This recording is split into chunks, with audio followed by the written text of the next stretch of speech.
Moi, je suis vice-président marketing IMEA de Warner Bros. Discovery Sport, qui est la branche qui gère toutes les activités sport à travers le groupe Warner Bros. Discovery, qui est issu de la fusion entre Warner Bros. Et Discovery. En termes d'activités, ça va comprendre des chaînes de télévision telles que Eurosport, des services OTT type Discovery+, ou bien même des verticaux un peu plus spécialisés comme Golf TV ou GCN. C'est pas que des chaînes de télévision, hein, justement, en fait il peut y avoir également donc, Discovery+, une plateforme OTT, donc il faut souscrire, c'est comme sur Netflix.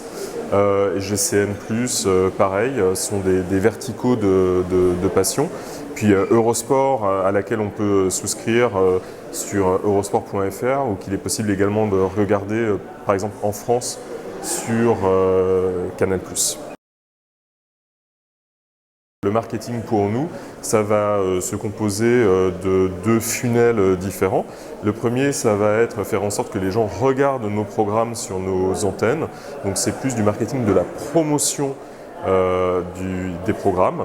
Et le deuxième, c'est du marketing d'acquisition en fait, d'abonnés pour nos plateformes, que ce soit Discovery+, dans certains marchés, c'est eurosport.fr en France, et ça va être par exemple player.pl en Pologne. On a diverses marques à travers l'Europe.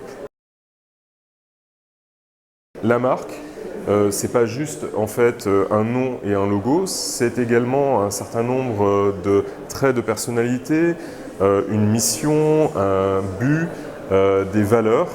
Et puis également une identité graphique qui va être déclinée par exemple dans nos campagnes de marketing ou sur nos antennes pour l'habillage des programmes. Historiquement, dans la publicité, on a toujours cherché à cibler le plus grand monde. On a, jusque dans les années 2000, en fait, fonctionné à partir de ce qu'on appelle des personas, c'est-à-dire qu'on essayait d'écrire en fait un portrait, de décrire finalement l'utilisateur type qu'on allait cibler avec nos campagnes. Et très souvent, ça représentait une version de la famille très classique et très normée. Papa, maman, les enfants et un golden retriever. Or, on sait tous que en fait, la société, elle a évolué et les possibilités qu'offre le marketing également. Donc ce qui s'est passé, c'est également que des gens qui étaient sans doute un peu plus malins que les autres se sont mis à développer des campagnes un peu plus communautaires, c'est-à-dire cibler avec des offres et des produits des communautés, qui soient des communautés par exemple autour d'une certaine ethnicité ou d'une diaspora, ou la communauté LGBT par exemple. Et en fait, pour les marques mainstream et les campagnes de communication mainstream, en fait, ça a un peu siphonné également leur fonds de commerce.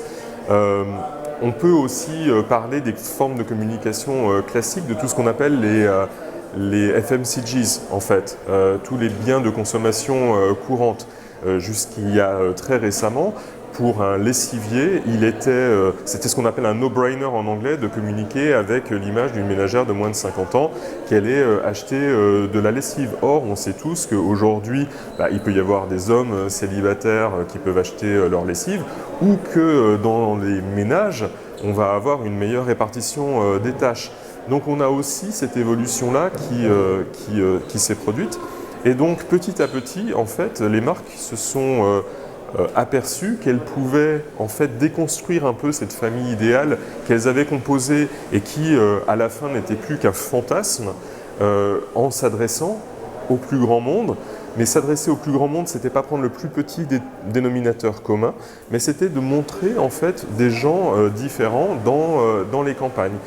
Donc dans l'iconographie par exemple, ou dans le choix des personnages qu'on utilise dans un film publicitaire, montrer un tout petit peu plus de diversité. Quand on fait de la communication sur des événements sportifs, je prends par exemple l'US Open, ça veut dire essayer de ne pas forcément toujours prendre en compte le bruit médiatique autour de la compétition et d'essayer aussi de rectifier un tout petit peu en montrant tout aussi bien les héros masculins de la compétition que les héros féminins et faire en sorte que les enjeux sportifs, les enjeux sportifs autour des héros féminins soient tout aussi importants dans notre storytelling que ceux autour des héros masculins. C'est tout bête, mais s'assurer d'une juste représentation des athlètes féminins dans l'iconographie, dans notre storytelling, ça permet de s'assurer qu'on ait un marketing un peu plus inclusif, par exemple. Déjà, il y a une construction qui fait que la plupart des gens pensent que le sport est destiné aux hommes, le sport en tant que produit télévisuel. Les chiffres montrent que ça n'est pas vraiment le cas. Mais c'est vrai que quand on voit souvent une campagne qui va s'adresser à des fans de sport, on va avoir une représentation d'un homme jeune qui va au stade avec son fils. Donc il y a toute une histoire de mythe masculin autour de ça. Ce n'est pas vraiment le cas. En fait, on a dans les audiences à peu près un tiers de femmes. Par contre, il faut savoir que ce n'est pas parce qu'on montre du sport féminin qu'on va avoir plus de femmes, en fait.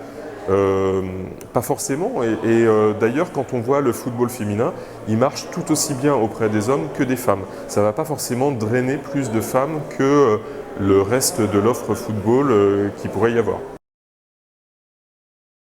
Je retourne souvent la question aux gens, pourquoi dans les choix qu'on fait, dans les personas qu'on utilise pour nos campagnes ou dans l'iconographie, c'est-à-dire les sujets qu'on met par exemple en scène dans les campagnes, pourquoi on devrait se couper d'une partie de la population pour représenter une version de la société qui est fantasmée? Non, en fait, il faut essayer de faire en sorte que la population qu'on va montrer en fait dans une campagne reflète le plus sincèrement et le plus fidèlement possible la population à laquelle on parle, tout simplement. Donc c'est finalement une forme de rectification de la réalité, parce que souvent la publicité, en fait, telle qu'elle est née dans les années 70-80, a eu tendance à tronquer la réalité pour ne montrer qu'une version un peu idéalisée de la société.